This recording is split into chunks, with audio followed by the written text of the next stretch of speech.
अभी गणेश जी विसर्जन हुए, गणेश जी को जल में विसर्जन किया, तो आपके मन में एक प्रश्न तो खड़ा होगा, आया तो होगा कि गणेश जी के 10 दिन तक बिठाओ, नित्य पूजन करो, ने पाठ करो, ने अर्चना करो, ने 10वें दिन इनके विसर्जन कर दो, और वो भी पानी में कर दो,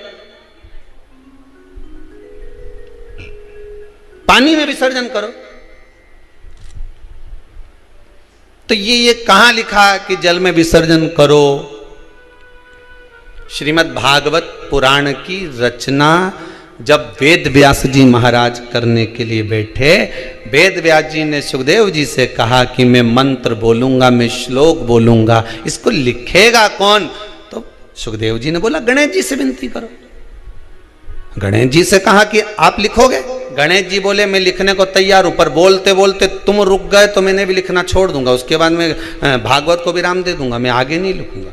अब वेद व्यास जी बड़े चक्कर में पड़ गए, क्या करें? तो गणेश जी से कहा मेरे श्लोकों में कुछ गड़बड़ी हो सकती है, उसमें से गलती को छांटना पड़ेगा, फिर लिखना पड़ेगा।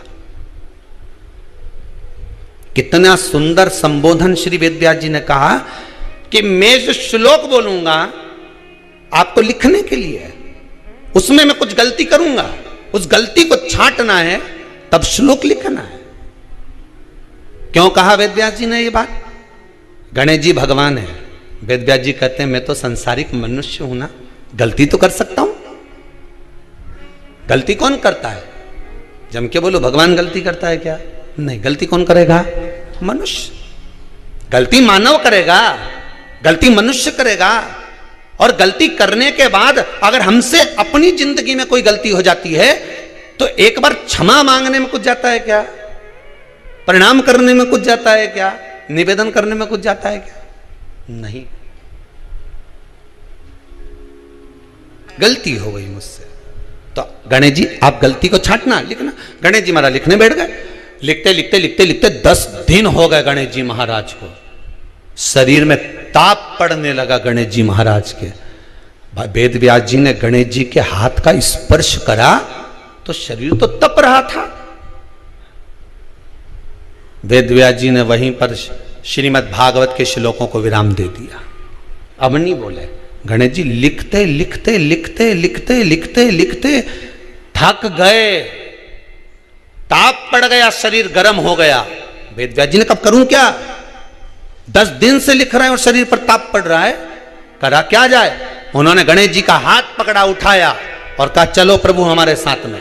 वेद व्यास जी गणेश जी को ले गए और ले जाकर शीतल जल में श्री गणेश जी महाराज को बिठा दिया।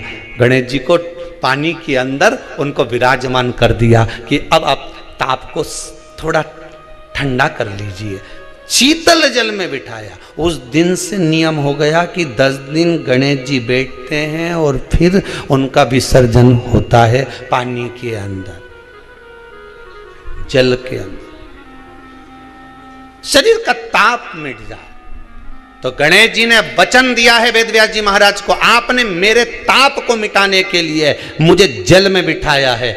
जो मुझे जल में विसर्जन करेगा मेरा ताप तो मिटेगा ही, साथ में जो मुझे जल में विसर्जन करेगा उसके जीवन के भी ताप को मैं मिटा दूंगा, उसके जीवन के ताप को मैं मिटा दूंगा।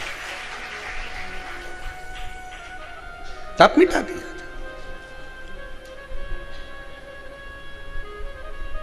पर करो गणेश जी का विसर्जन, मना नहीं है हो, पर अच्छे से करो रे हो।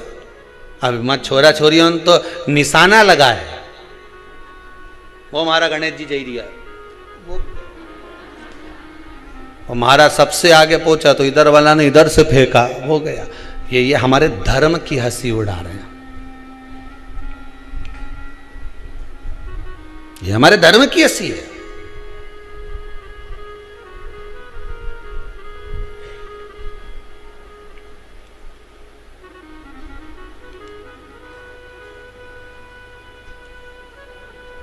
धर्म को बचाने का प्रयास एक हिंदू ही कर सकता है। आप